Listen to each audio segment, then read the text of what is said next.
What's up, my beautiful people? We are back once again to Malicious Compliance. So let's get in the stories and I'll see you in a bit. Come to church under any circumstance. Sure, I don't hate my father. He's done a lot for the family and I thank him for it. But I wouldn't be lying if it was career before family for him and that my life revolved around his. He's a pastor, and though I am now spiritual by choice, I'm not exactly a Christian. I do believe in Jesus, but church disgusts me. And because he's a pastor, I would never be allowed to skip a day at his church. Have the flu? Go to church. Broke a leg? Go to church. So naturally, I could never make any plans for Sunday. And since I was living under his roof until most recently, I'm in my mid-20s, I sucked it up and attended service. But ever since I became a free man, I stopped going to church. I haven't contacted my family. They really don't try to contact me except to ask me if I were coming to church that week.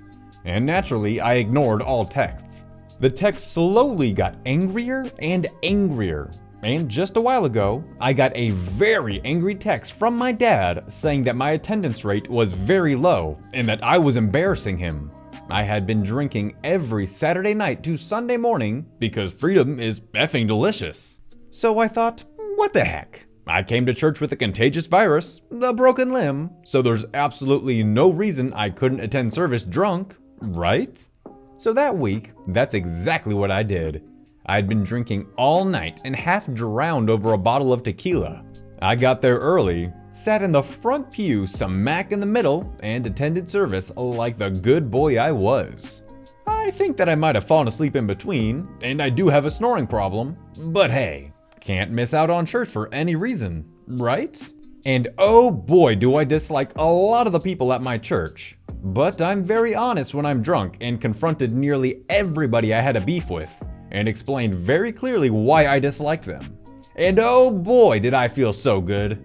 I proved to my daddy that I'm a good son and attended service despite being tired. And by opening up about my feelings to people, I no longer have anything bottled up. Throughout this experience, I was very bright because I'm a happy drunk.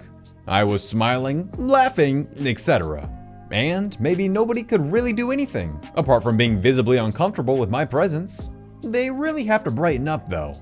Killed two birds with one stone. I should really start attending service every week now. But my family stopped contacting me. I wonder why.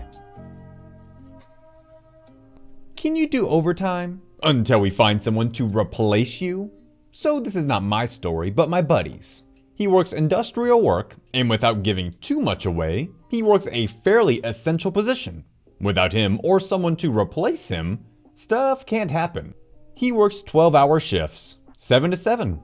Policy is you can work up to 4 hours overtime after a 12 and no more. So one day he's working a graveyard, and it's his Friday. His lead hand comes up to him at about 5 a.m. and says that his replacement on the next shift called in and asks if he can stay for some overtime. The lead hand says he can leave whenever his replacement arrives. My buddy agrees, and at 7 a.m., the crew changes over. His friend hears nothing about his replacement, so he keeps on keeping on until 10 a.m. arrives. No replacement comes, so hangs around a bit to see what's going on. As 10 a.m. is the cutoff for the overtime. No one says a word. The supervisor greets him and asks how the day is going. The lead hand does the same. It dawns on my friend that everyone totally forgot that he has worked nights and was there on overtime. So, since the first lead hand had said he would be released when the replacement came, he decided to keep working until he either got too tired or someone noticed. He worked a full 12 on top of his 12. That's a 24-hour shift, with half of it being overtime. At 7 a.m., the supervisor comes up to him and says the next guy called in sick and, you guessed it, asked him to stay for overtime. But he wished he could have, but he was beat and told the supervisor, nah, I just did 24 hours because no one released me, and left. He got called into a few union meetings after that act of malicious compliance. Call again later? Okay. This happened in the Netherlands, and here is some relevant info. In our country, Citizens who have earned less than a certain amount of money and rent a cheap place have a right to housing benefits. This is to ensure that young people are able to move out and get their own place. These housing benefits are calculated and paid by the tax authorities, and their call center has a reputation for not being that helpful. Me and my boyfriend moved into a cheap, crappy place, and we soon started getting mail from the previous tenant for several collection agencies. We sent them all back with "no longer lives here" written on them, and after a few years, most of the mail stopped. We kept getting mail addressed to him from the tax authorities, but thought nothing of it. After all, how can this guy's debts affect us, right? Well, the story. One day, we received a letter from the tax authorities addressed to my boyfriend. It said that since a residence on our address earned 34,000 euros, well above the max for housing benefits, that my boyfriend would no longer receive housing benefits and had to pay it all back.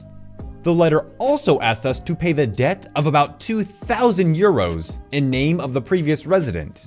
My previous boyfriend earned about 16,000 euros, and I was a poor student, so this was quite a lot of money, obviously. I called the tax authorities, shortened to TA for now, to get this resolved, and I was sure that whoever I spoke to would realize that there had been some kind of mistake here. First call. Call center employee will all be named to CE. Previous tenant will be RG for random guy. CE. Hello, how may I help you? Me. Hi, I received a letter this morning, but it seems there's been a mistake. RG doesn't live with us. CE. Okay, let's see. No, he really does live with you. I have proof of his residency. Me. I think I would know if for the past 2 years I shared a bed with a random guy. CE. Oh, maybe there's been a mistake. You need to mail us proof that nobody else lives at your residence. So I set about getting that piece of paper from City Hall. After a few days, I got it and sent it to TA. A week later, I received a reminder letter to pay the money owed. I called the call center again. Me. I mailed you proof that RG doesn't live with us, but I just received a reminder to pay. CE. Yes, I see a note on your account that says RG has moved out, but you will need to pay for the amount you received while he lived with you, and you will receive your housing benefits again starting next month. Me. What? I never lived with RG. He got kicked out 2 years ago, and then we moved in. CE. Oh, then you need a different form from City Hall to prove he moved out at that date. So I went and got that different form. Again, took a few days, calling the call center again. Me.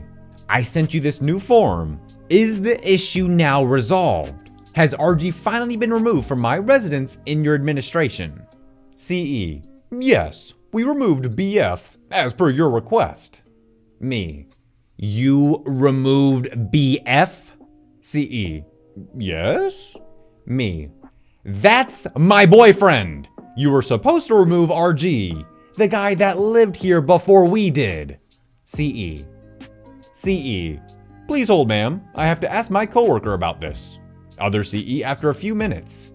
Hi, I hear we got the wrong person removed from your residence. Am I correct in assuming my name and boyfriend live there and RG does not? Me. Super happy to finally be understood. Yes, that's right. CE. Alright, I have now removed RG and added BF. You should be able to see this change in your account within 5 business days. The change did not show up in my account, so of course I called again. Me.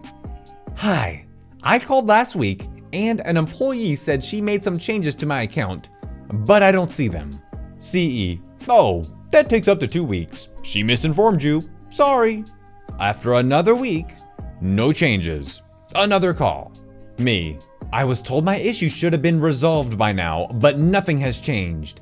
Can you please check if the person I spoke with earlier forgot something? CE. Ah, yes. She never made any changes. Why didn't you call a week ago? Didn't you notice that nothing changed? Anyway, I'll fix it now. Me. I did notice it. That's why I called last week, but that employee said it takes 2 weeks to see the changes. CE. Next time, just keep calling till you get an employee willing to help you, okay? Waited yet another week. Still nothing. I was now 1 week away from my case being sent to a collection agency for refusing payment. The Malicious Compliance. This time, I called and kept calling and calling and calling and calling. I called every hour on the dot to ask if they fixed my issue yet. I kept this up for 3 days until I finally got an employee who fixed it.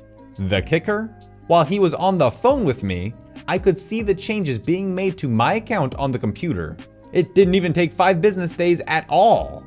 This experience made me realize that being annoying can sometimes really help to speed things along, though I still prefer being nice to CEs. And that TA were really as dumb/unhelpful as everybody said. It also taught me to document everything and write down the name of the person you're calling with, so you can file a complaint of request to talk to that person again later. Alrighty guys, that's gonna wrap it up for today's video. If you don't know the drill by now, this message is for you. If you liked it, consider subscribing because I strive to do this every single day. And if you really liked it, maybe give it a thumbs up and a share. Anyways, I'll see you in the next one. Peace out.